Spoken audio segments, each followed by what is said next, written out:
eu faço mestrado em engenharia agrícola e a minha linha de especialização é pós-colheita de café. Trabalho no grupo em pós-colheita do café, o pós-café, junto com o Lucas e junto com o Henrique. Então eles estão à disposição aqui também para estar ajudando a gente. O tema que a gente trouxe para bater um papo, conversar, é secagem. A gente entende que a principal dificuldade hoje dos produtores na pós-colheita é trabalhar com secagem. E para começar, a gente tem aqui um gráfico com a curva de secagem. Quando o café chega da lavoura, igual esse aqui, ele está com 60% teor de água. E essa janela de 60% a 30% é onde está o maior risco dentro da janela de secagem. Por quê? É onde vai ter a atuação das bactérias e leveduras causando fermentação indesejável no café.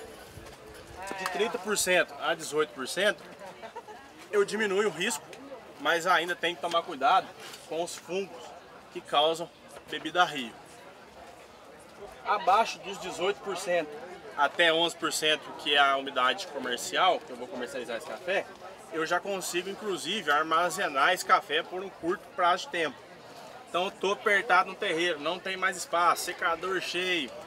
O café está abaixo de 18%, eu já posso catar esse café, colocar no atulho, deixar ele dar uma descansada, igualar a secagem. Já posso colocar ele no cantinho do terreiro, cobrir ele com lona, deixar ele ali por um curto prazo de tempo.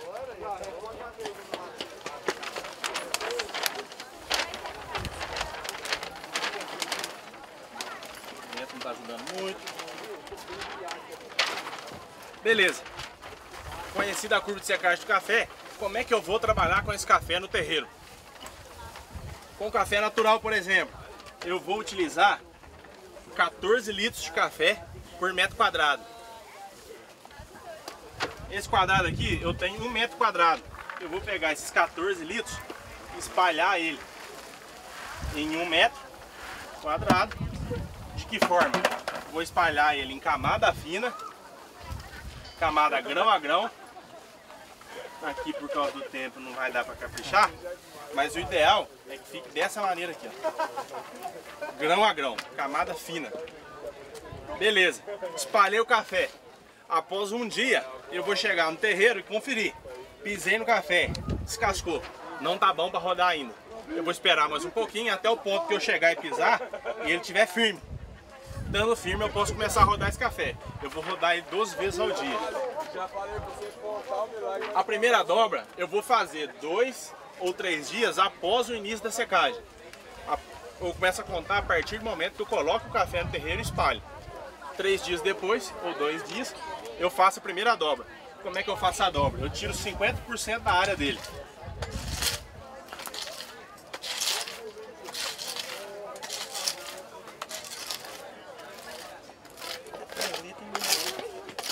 Isso. Na verdade ele não vai ter 14 litros mais, né? Porque ele já vai ter enxugado. Aí eu vou pegar e espalhar ele em camada igual. E vou continuar rodando 12 vezes ao dia. A segunda dobra eu vou fazer 4 ou 5 dias após o início da secagem. E eu vou dobrar da mesma forma, tirar 50% da área dele. A ideia realmente é que quanto mais próximo de 11%, mais grossa vai ser essa camada. E eu continuo rodando esse café 12 vezes por dia. E por fim, a terceira dobra, 6 ou 7 dias após o início da secagem. Eu venho e tiro mais 50% de área.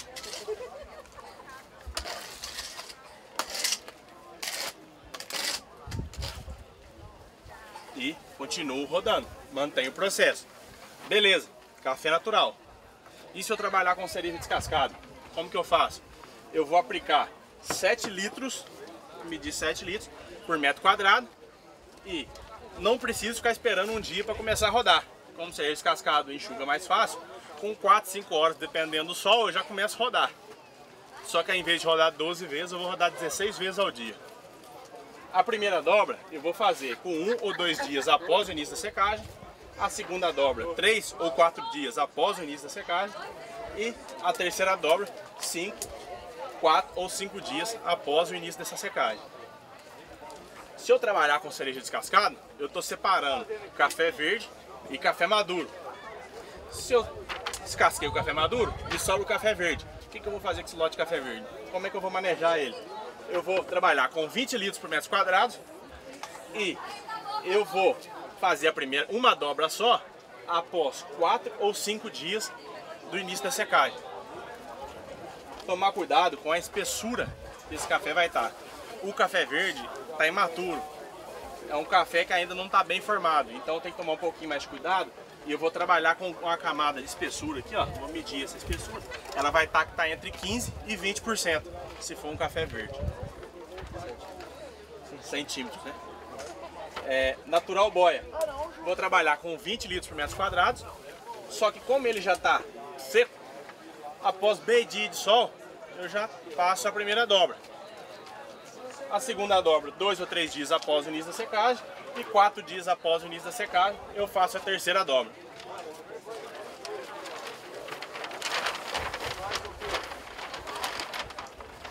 Beleza, trabalhei com camada fina, dobrei certinho, revolvi o café, tudo certinho, cumpri a regra. Outra coisa, conferir temperatura durante a temperatura de secagem. A temperatura na massa é a mais importante. Ela é imprescindível para ter uma qualidade boa de secagem. No caso de café descascado em pergaminho ou natural, eu posso atingir no máximo 40 graus na massa.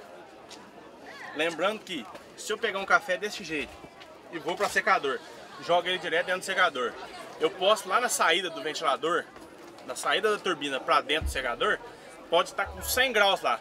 Eu não vou conseguir dar 40 graus na massa de jeito nenhum, porque aqui tem muita umidade. Então isso aqui não ganha temperatura. Só que, por mais que a temperatura não esteja 40, a velocidade de secagem aqui está alta.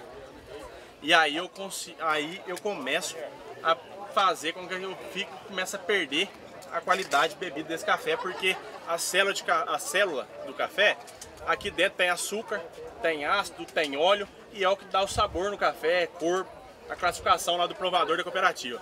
Se eu coloco a alta temperatura, ela se rompe.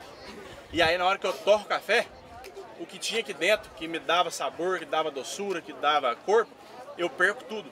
Então na hora que o provador prova, ele não identifica nada, pontua o café lá embaixo. Café verde natural, no máximo 35 na massa, com 50 graus no início da secagem.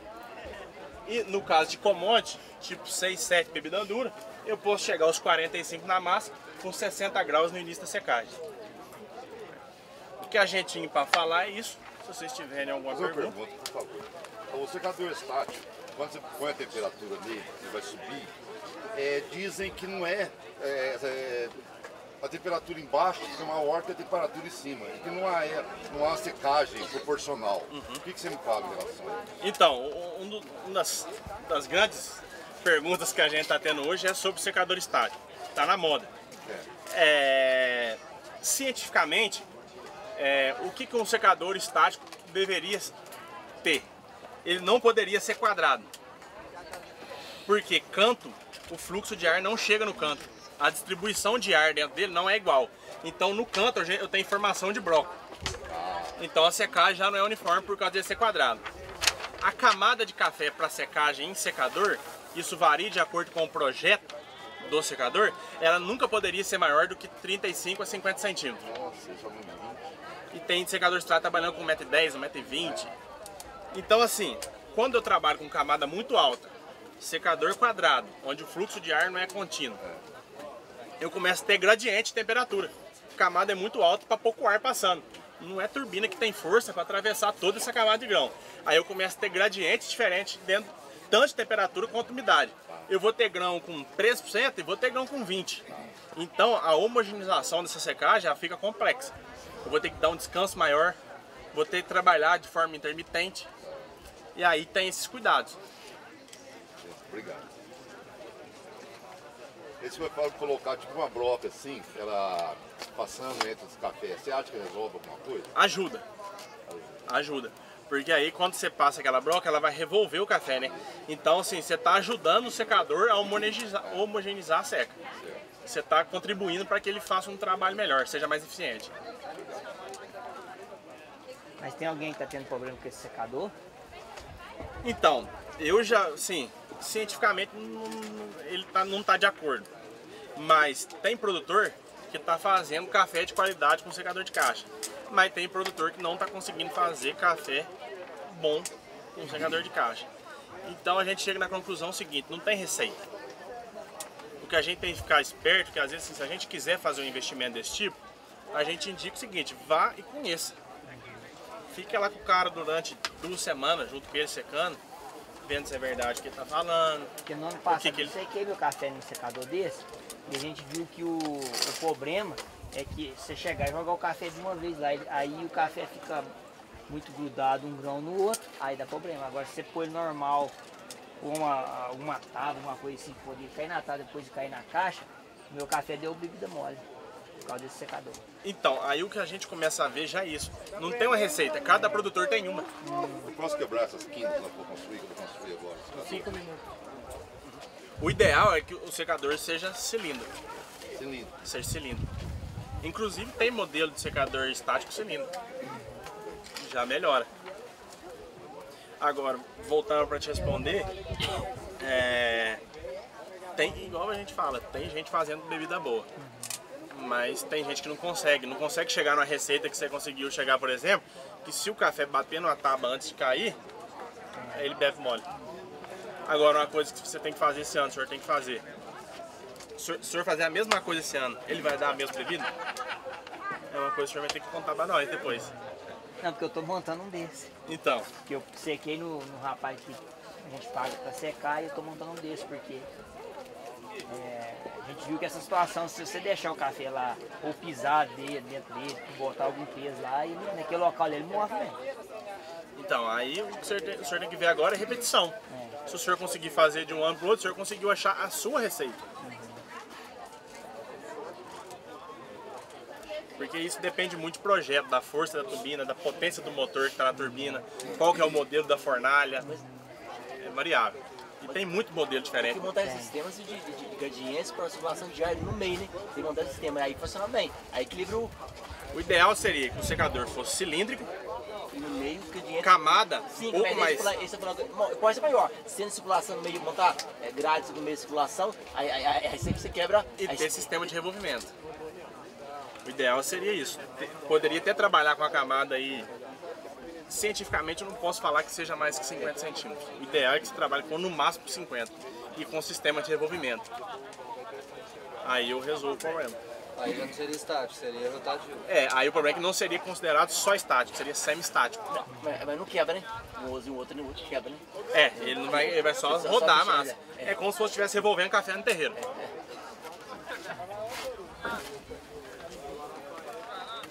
Qual o percentual do café que eu posso ver lá que está de verde e de maduro no pé, para não poder pôr no terreiro? O ideal é que se inicie a colheita com pelo menos 70% de maduro.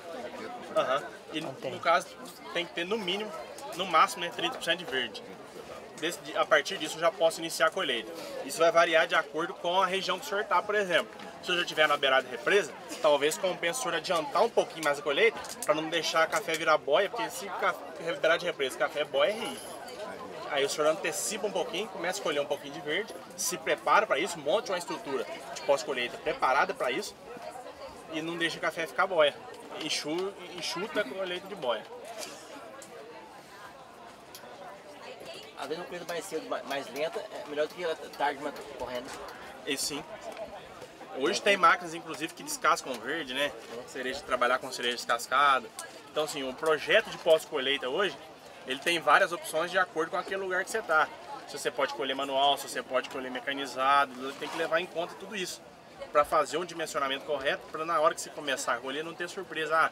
Tem uma carreta ali de trás do café e não tem terreiro, não tem nada, o café tá caindo lá na lavoura. Se começar mais lento, você já prepara, já vê os defeitos onde quebrado para enfrentar, né? Tem gente que começa cedo fazendo uma amostragem do que potencial que vai ter aquele ano. Por exemplo, o cara vai e começa a colher, colhe só algumas amostras na lavoura inteira, pega ali poucos pés para tirar uma amostra e que seca aquele café antes de iniciar mesmo a colheita. E ele vê qual que é o potencial de qualidade que ele tem. Esse café de tal lote, ele é melhor secar desse jeito. o café desse lote eu prefiro fazer ele natural, sem lavar, porque a porcentagem de verde nele tá baixa. Então eu vou economizar dinheiro, não vou gastar com lavar. E aí é estudar a lavoura.